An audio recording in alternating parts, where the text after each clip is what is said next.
Welcome to Narcissism Freedom. Whether you're returning or new to the channel, I'm truly glad you're here. This space is a safe haven for clarity, truth, and emotional awakening, especially for those who have experienced spiritual, emotional, or narcissistic abuse.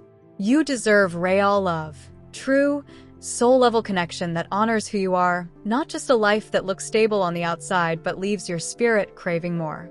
Today's message is not about judgment. It's about recognition, healing, and the deep inner knowing that your soul cannot be bought by comfort or convenience. We're exploring signs of a wife who may be settling, not because she's weak or unaware, but because she's trying to survive. Sometimes survival looks like staying in something that doesn't nourish you, for the sake of appearances, children, or financial security. But the soul whispers louder than comfort, and you begin to realize you were made to love and be loved, fully, authentically, without conditions. Let's dive into these signs, not to shame, but to awaken. Settling isn't always dramatic. It's often hidden in silence, routines, numbing, and keeping up appearances while losing touch with your own heart. That's not love. That's quiet erosion. You might be a wife who holds everything together, playing the role perfectly. But deep inside, something feels off. A soft ache you try to ignore, a part of you asking, is this all there is? You smile for the world, but your eyes tell the truth. You move through life performing peace, but your soul is craving more. You're not alone, and you're not crazy for wanting more. That ache is sacred guidance. 1. Constantly rationalizing emotional absence. You say things like, at least he's not cheating, or he works hard, so I can't expect too much. You dismiss your emotional needs, believing they're too much or less important than financial stability. But love without emotional presence is like a house without a foundation. It looks good for a while until it crumbles. You deserve emotional availability, not just the bare minimum. 2. Affection feels transactional or mechanical. There's no abuse, no fighting, but no spark either. Intimacy feels like duty. You do it because you should, but your heart isn't in it. You might feel guilty noticing, but your body and spirit know the truth. You can feel the absence of sacred connection, even if things look normal. 3. Emotional numbness has become normal. You don't cry or dream like before. You survive by making sure everyone else is okay, while your soul quietly suffocates. This numbness isn't peace. It's protection against prolonged emotional starvation. It's mistaken for stability, but numbness is not natural. You were born to feel deeply, not to perform emotional flatline for comfort. 4. Defending a relationship you feel disconnected from. You tell friends he's good, but your feelings don't match your words. You defend him to avoid facing loneliness you've felt for a long time. When that truth rises, you drown it out with busyness or overcompensation. But no amount of productivity fills a void meant for connection. 5. Losing your identity in the relationship. You don't know who you are outside being a wife. You've lost hobbies, passions, individuality. You used to be vibrant and spiritually alive. Now you're a shadow of your former self. You gave so much to create comfort that you disappeared. True love invites expansion. It never requires you to shrink. 6. Fantasizing about freedom more than connection. You imagine living alone, starting over, being seen. These thoughts aren't just escape. They're soul messages. Sometimes it's not about someone new, but wanting yourself back. The version who laughed, felt, and lived fully. 7. Feeling resentful, but guilty.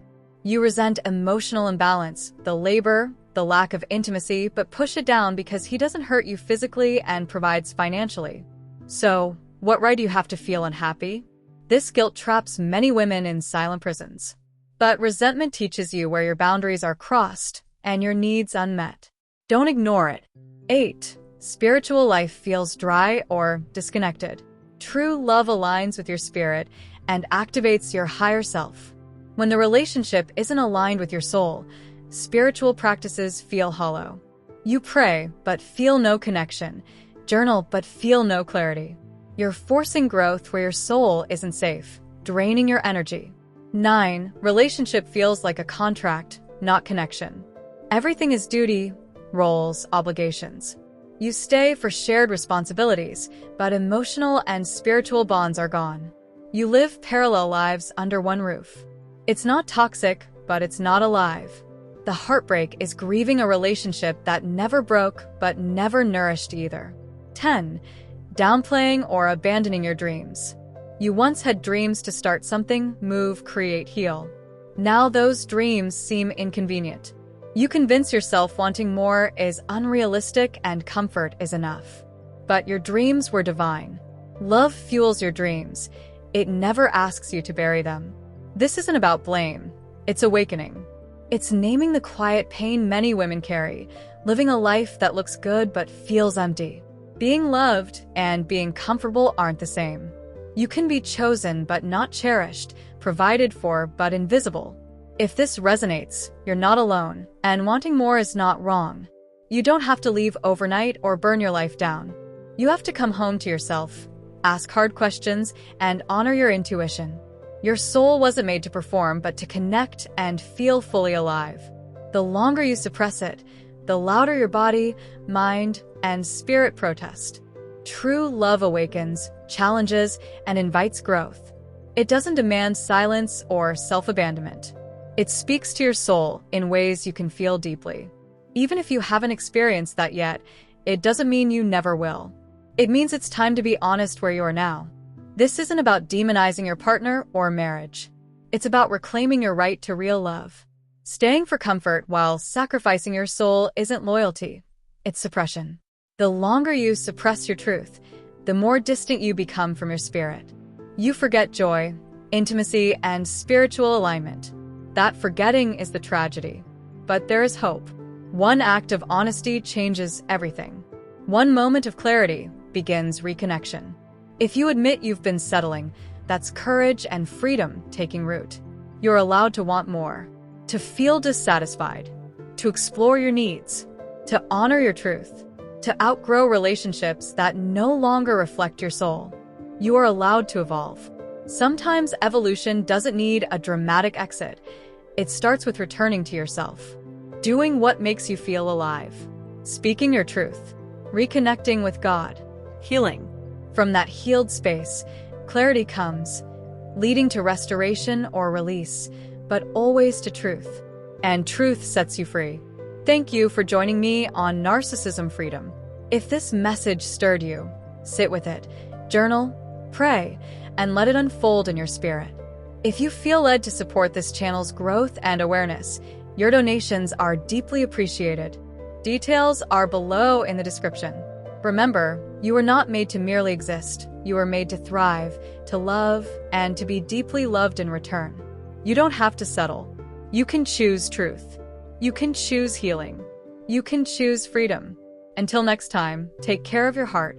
You are not alone.